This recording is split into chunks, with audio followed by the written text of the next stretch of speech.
Hey! Où sommes-nous? Mais oui, où sommes-nous? Nous sommes en train de longer les remparts de la belle citadelle et merveilleuse citadelle de Saint-Malo. Et donc, on vient de commencer notre balade, donc on va vraiment arpenter les remparts. Hein. On va contourner toute la citadelle de Saint-Malo. Et puis, je suis dans côté mer, vous voyez, voilà, avec le port et puis... Et c'est bien parce que, vous voyez, c'est brumeux, mais pas forcément. On devine les silhouettes. Et là, excusez-moi, j'ai pas mis l'aide de soleil.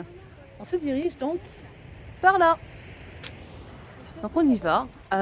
Saint-Malo. Alors je n'ai pas encore fait l'historique, mais je vais me renseigner sur l'histoire de Saint-Malo, puisque quand on visite un site, il est toujours intéressant justement de s'intéresser à son histoire, à ses repères, qui habitait ici, qu'est-ce qui s'est passé exactement. Donc je vous dis à plus tard, restez en ligne. Ok, Saint-Malo, alors on a fait des petites recherches historiques, des recherches historiques. Qu'est-ce qu'on lit? On lit que Saint-Malo est une ville portuaire de Bretagne au nord-ouest de la France, donc de hauts murs en granit, voilà, ici présent, qui saigne la vieille ville, qui fut autrefois un bastion pour les corsaires, pirates donc approuvés par le roi. La cathédrale de Saint-Malo, au centre de la vieille ville, arbore des styles romans et gothiques et possède des vitraux narrant l'histoire de la ville. Donc on va aller voir justement ces vitraux dans pas longtemps. Et on nous dit que la demeure de corsaires à proximité est une maison de corsaires datant du XVIIIe siècle. Et elle sert à présent de musée. Voilà, donc pour le rapide historique de la ville de Saint-Malo, en bref, nous allons donc continuer cette expédition historique et culturelle de Saint-Malo. À tout à l'heure. On va aller voir cette statue de plus près. On est go! Il y a des monuments comme ça qui sont surprenants, instructifs et détonnants. Je vais vous montrer pourquoi. Parce que en relisant la plaque commémorative, ici donc, vous voyez, ce personnage finalement, c'est Jacques Cartier. Et donc en 1535, ce monument, en fait, tout simplement, est là pour commémorer le 450e anniversaire de l'exploration du Canada par Jacques Cartier. Et cette plaque a été donc dévoilée le 6 juin 1984 par Pierre Elliott Trudeau, Premier ministre du Canada, en présence de Monsieur le maire Marcel Blanchet. Vous voyez? Donc, étant donné que je suis moi-même très liée au Canada par un voyage qui a été donc réalisé en 2016, et puis les liens que j'entretiens régulièrement avec mes partenaires québécois, ce monument donc vous est dédié. Je vous laisse admirer. Ouais, le parking de la baie Saint-Laurent, et puis une fois à l'ouest en allant vers le Canada. Jacques Cartier, 1535.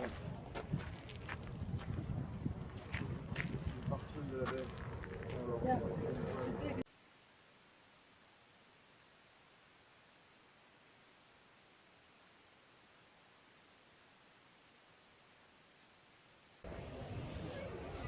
Ok les amis, alors je voulais vous faire un petit aperçu là, un petit topo sur le fort du Petit B. Voyez, donc il se laisse deviner là, un peu plus d'ailleurs, la brume est en train de partir, donc c'est bien parce qu'on le voit beaucoup plus nettement. Et j'ai fait des petites recherches.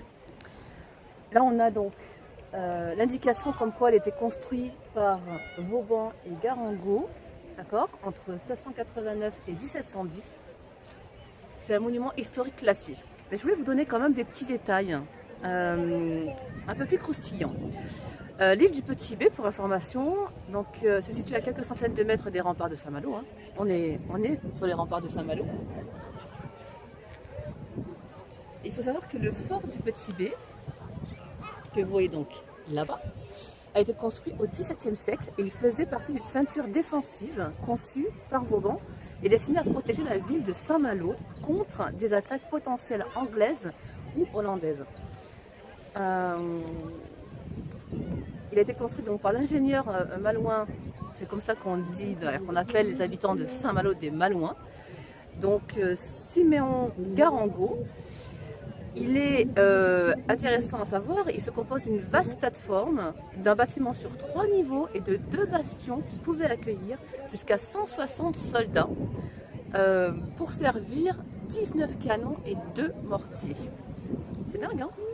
Il a été donc classé monument historique en 1921. Et donc, je vous laisse admirer.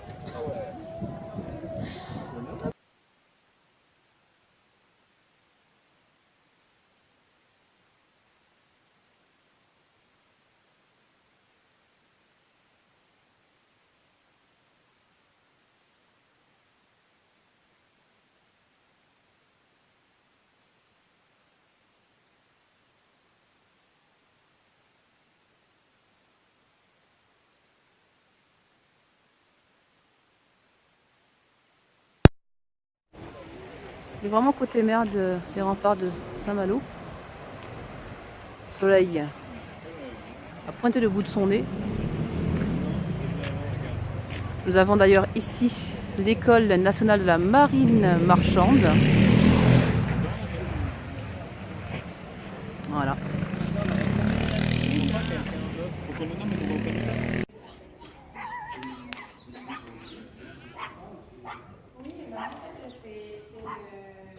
Quand on arrive au Québec maritime, ensuite on a les provinces maritimes. Donc là, on change de décor, on change de lieu sur la voie, mais c'est plus la galerie. C'est un mélange entre le français et l'anglais. Il y a aussi d'autres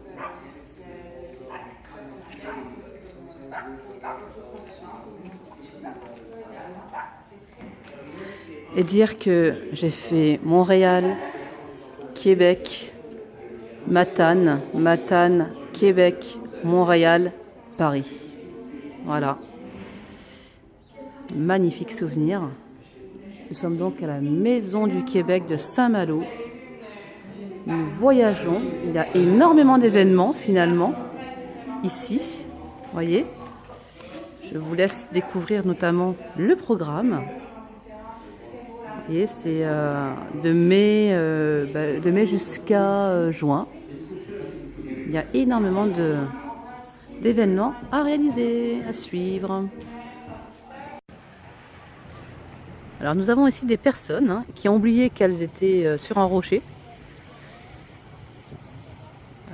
J'espère qu'elles vont redescendre hâtivement.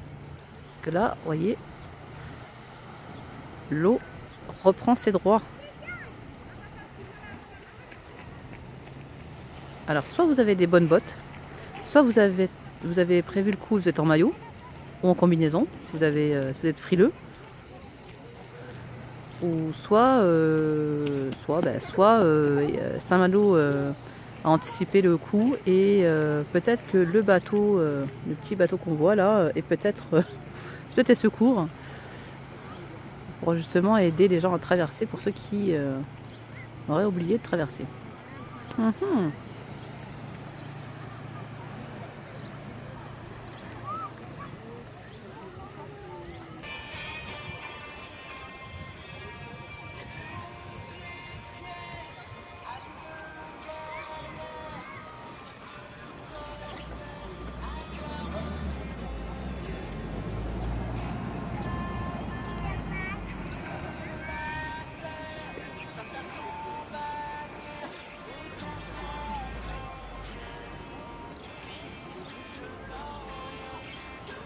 Sous le son de Soldat Louis.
Visiblement les derniers, donc les retardataires, empruntent le chemin pour revenir parmi nous.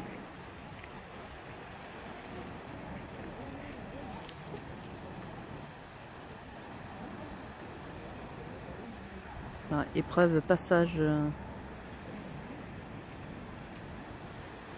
terminé.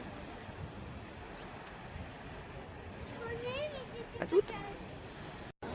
Donc, vous voyez ces bâtonnets là, nous allons avoir l'explication d'un breton de Saint-Brieuc. Alors, nous t'écoutons. C'était des repères qu'on mettait en mer pour repérer les casiers. Donc, les casiers, c'est-à-dire les casiers de pêche. Oui. Du coup, quand on jette le casier dans l'eau, on le voit plus. Donc en repère, on mettait ça au bout du bout. Ce qui fait que quand on arrive avec le bateau, on pouvait le voir à distance. On est repéré à l'endroit où on a mis le casier. Et voilà, toute une explication. Donc là, par contre, dessus, il manque quand même le flotteur. Mais c'est réciproque. Ça se rapproche au plus près de ce qu'on a et encore aujourd'hui. Très bien, merci beaucoup. Ok, tour des remparts de Saint-Malo, check. Festival, Rock City, Saint-Malo, check.